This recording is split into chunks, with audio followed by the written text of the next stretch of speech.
പരീക്ഷാ ഫലത്തിനെതിരെ നൽകിയ ഹർജിയിൽ നാഷണൽ ടെസ്റ്റിംഗ് ഏജൻസിക്ക് സുപ്രീം കോടതി നോട്ടീസ് അയച്ചു.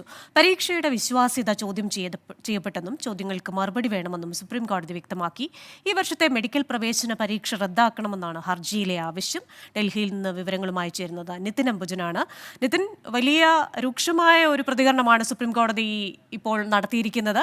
നീറ്റ് പരീക്ഷയുടെ വിശ്വാസ്യതയും അതിന്റെ പവിത്രതയും ഒക്കെ നഷ്ടപ്പെട്ടിരിക്കുന്നു.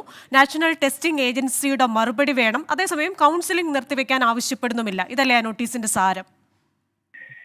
ക്രിസ്റ്റീന, അങ്ങനെ തന്നെയാണ്. ഗുരുതരമായ ഒരു പരാമർശമാണ്, നിരീക്ഷണമാണ് സുപ്രീം കോടതിയുടെ ഭാഗത്തും ഉണ്ടായിരിക്കുന്നത്. മെഡിക്കൽ പ്രവേശനത്തിലുള്ള നീറ്റ് UGC പരീക്ഷ പേപ്പർ ചോർച്ചയടക്കം വിവാദങ്ങളുടെ പശ്ചാത്തലത്തിലാണ് സുപ്രീം കോടതിയിൽ ഈ ഹർജി എത്തിയത്. ഹർജി പരിഗണിച്ച ജസ്റ്റിസ് അമാനുള്ള, അതോടൊപ്പം വിക്രംനാഥ് എന്നിവർ ഈ കൃത്യമായ ഒരു നിർദ്ദേശം സുപ്രീം കോടതി ഭാഗത്ത് ഇപ്പോൾ നൽകിയിരിക്കുന്നത്. എന്തായാലും പരീക്ഷയുടെ പവിത്രതയടക്കം തന്നെ ഇത് സംശയത്തിന്റെ ഒരു നിലയിൽ തന്നെയാണ് ഇപ്പോഴത്തെ നീറ്റ് പരീക്ഷയുടെ ഫലം വന്നിരിക്കുന്നത്. നമുക്കറിയാം, 67 വിദ്യാർത്ഥികൾക്കാണ് ഉയർന്ന റാങ്ക് ലഭിച്ചിരിക്കുന്നത്. സ്വാഭാവികമായിട്ടും ഇതിലും വലിയ പ്രതിഷേധവും വലിയ പരാതിയും ഡൽഹിയിൽ നിന്ന് വിശദാംശങ്ങൾ നൽകിക്കൊണ്ടിരുന്നത് നിതിൻ അംബുജനാണ്. ശബ്ദത്തിൽ ചില സാങ്കേതിക തടസ്സങ്ങളുണ്ട്.